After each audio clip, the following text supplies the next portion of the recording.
Đêm hôm nay sao quá trời vời, đặng lòng đau bước chân ra rời.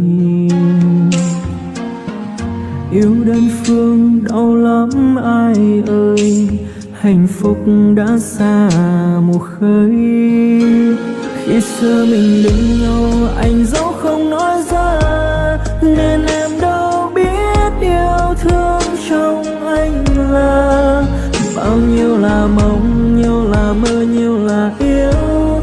Suốt cuộc đời này chắc không bao giờ em hiểu. Tôi ơi buồn làm gì, tôi ơi bước đi đi. Đừng hoài mong nữa, em ấy không yêu mình đâu mà. Đã cố phải dằn lòng, quên em chẳng an tâm. Vì anh cảm thấy ai kia không yêu em thật lòng. Anh vẫn sẽ chờ hoài, anh không bỏ em đi.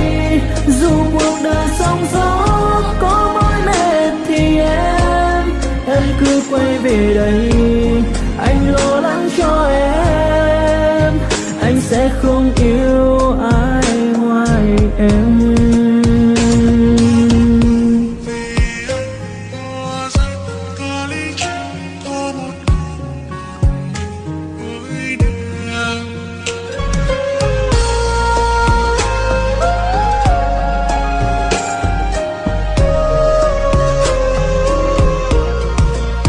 Xa nhau mình anh đâu, anh dẫu em có hay. Chia tay nước mắt buông tay em đâu cần. Bên anh và yêu, yêu ở xa xa càng quên.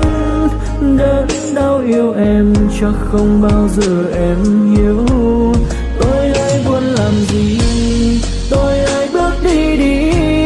Đừng hoài mong nữa, em ấy không yêu mình đâu mà. Đã cố phải dằn lòng, quên em chẳng an tâm. Vì anh cảm thấy ai kia không yêu em thật lòng. Anh vẫn sẽ chờ hoài, anh không bỏ em đi. Dù cuộc đời sóng gió có mỏi mệt thì em cứ quay về đây. Anh lo lắng cho em, anh sẽ không yêu ai ngoài em. Tôi ơi buồn làm gì, tôi ơi bước đi đi. Đừng hoài mong nữa, em ấy không yêu mình đâu mà. Đã cố phải dằn lòng, quên em chẳng an tâm. Vì anh cảm thấy em ấy không yêu mình thật lòng. Anh vẫn